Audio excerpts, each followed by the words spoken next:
Good morning. It's January 17th, 2026, and this podcast is going to be about giving it time. And I'll describe a little bit later what I mean by that title and what this podcast is about. But before we get into that subject, I wanted to just dispose of a question that someone asked me recently, which was, what resources do I recommend for people who are trying to read Dante's Divine Comedy, maybe for the first time or for the second or third time, and they just want some resources to help make it understandable? And this is a great question because of all the major works of literature, I think, in the Western tradition, the Divine Comedy is probably the one that benefits the most from scholarly commentary and explanation, because the poem is just, well, the three parts of the poem, the Inferno, Purgatorio, and the Paradiso. The poem is so rich in symbolism, in references, in imagery, that you really need someone to explain it to you who's a specialist or who has studied the poem for many years. And so that's what I wanted to do, is just recommend three resources that I've used with profit and that I would recommend to others.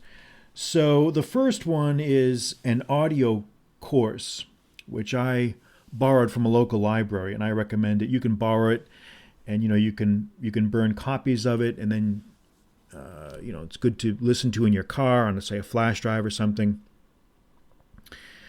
And it's called Dante and His Divine Comedy by Timothy Schutt, Shutt. And it's a very good book. It's about 8 or 9 CDs. And it's a very good course. This guy's a very engaging speaker, and I think he's actually a college professor. And I think he has been teaching Dante for many years. So he knows all the ins and outs and is able to really present the work in a very vibrant way. And the other two recommendations are books that I've actually used. The first one is by a guy named Joseph Gallagher, Gallagher, and it's called The Divine Comedy. And this is a canto by canto summary of each canto for all three works: the Paradiso, the Purgatorio, and the Inferno. And he goes canto by canto and explains the meaning of each one and gives a little short commentary. So that's very good, very useful. And the second book is a little bit more in-depth. It's by a gentleman named Joseph Luzzi. I hope I'm pronouncing that right, Luzzi. And he looks like he's also a professor at a college, looks like Bard College, wherever that is. And it's called Dante's Divine Comedy, a Biography. So short books. These are not long works, and they're well worth your time if you are really into getting some exposure to Dante, and I recommend them. So anyway, all right, well, enough of that. Let's move on now to the main subject of the podcast, which I called Give It Time. Give it time. And really the theme of this podcast is going to be about how we change as we get older. We change in our views, we change in our perceptions, we change in our thought processes to such an extent that we almost are different people at different phases of our lives. Now, how often we become different people, I suppose, is subject to debate. I would say, though, probably every 7 to 10 years, maybe, we almost are unrecognizable people to our former selves every 7 to 10 years. Now, that cycle can be, I think, maybe accelerated by traumatic or intense events that happen in the interim. But all in all, it seems to be that every 7 to 10 years, we undergo some sort of metamorphosis, some chrysalis-like metamorphosis where we shed our old skin and maybe adopt a new one. And of course, there's a little bit of exaggeration there. We're not completely, entirely different people, but you would be surprised because we don't really notice it. You don't really notice it until you look at photos of yourself maybe from 10 years ago, or you read things that you wrote 10 or more years ago. And that's really what I wanted to talk about, because it's something that I noticed mentioned in a book I was reading, and I thought it was worth doing a podcast about. And this is the idea that should we feel ashamed? Should we feel ashamed of the things that we have written, say, 10 years ago, 15 years ago, 20 years ago, or more? Since we become different people in many ways, and since we change significantly in many ways, is it a valid impulse to feel remorse or shame or embarrassment at things that we may have written at more immature phases of our lives? And I can tell you that writers especially notice this, because they one of their prime ways of processing the world is through the written word, and they thrive on writing. And I know that because that's something I myself do.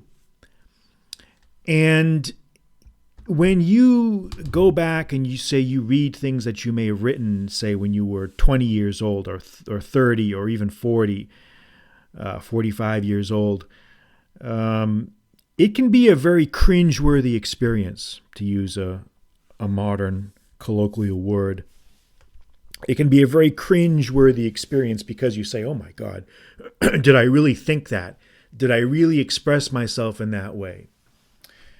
And regarding this issue, there's really two schools of thought on this, I think. One school of thought says that we should not feel any remorse or any sort of embarrassment at all about our former writings or former beliefs, because that is a way to track our development and the growth of our thought. That's a normal arc of development. Every human being, there's no human beings out there that are fused in stone and believe the same thing when they were 18 years old and they hold to the exact same beliefs when they're 80. It just doesn't happen. And so we have to make allowances for people and for ourselves. So the first school of thought says that we should be deferential to our former selves. We should be understanding. We should recognize that at every phase in our lives, we have a certain worldview that is based on our experiences at that time. And that worldview may change as our environment changes and as our experiences change us. But then there's another school, which I think is a little bit more rigid. And this is the idea, this is the policy that I think some writers take, which is that they destroy their old writings. They renounce their former selves, and they censor themselves out of embarrassment. And, one of the examples that jumped out at me, and I talked a little bit about this, well, I didn't really talk about it, I mentioned it in the introduction to my translation of Cicero's On the Nature of the Gods. I mentioned that in 1725, Benjamin Franklin published a pamphlet entitled A Dissertation on Liberty and Necessity, Pleasure and Pain. And he wrote this when he was only 20 years old. He was born in 1705, so he was only 20 years old when he wrote this. And it's a pretty impressive work for a 20-year-old. It's a deistic tract, and it makes certain speculations on the nature of God and our relationship with God and pleasure and pain. And it's a moderately interesting performance for someone of such a young age. But as he grew older, Franklin felt that the things that he said there might offend people, or it might be injudicious to have things like that out there floating around when he became such a sort of venerable sage of American politics. So he tried to destroy every copy of the pamphlet that he could get his hands on, and he succeeded to a great degree. And he saved one for historical purposes. I'll give him credit for that. I guess he deposited one copy somewhere for historical purposes. I guess now only about 4 copies survive. Other people that he had presented the pamphlet to saved it. So there's like four extant copies.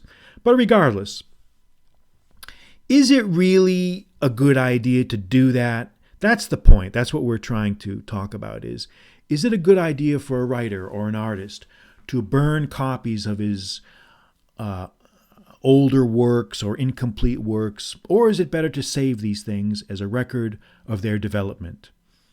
And there are artists that have done the same thing. You read stories about artists who burn copies of their paintings to prevent them from falling into the wrong hands, or they destroy letters, that correspondence that they made with other people, or they burn manuscripts, or that other people burn for them. I mean, there are examples of writers who die and their their spouses or significant others or family members or literary executors destroy their manuscripts. And this is, I think, a terrible loss for posterity. I don't agree with that at all.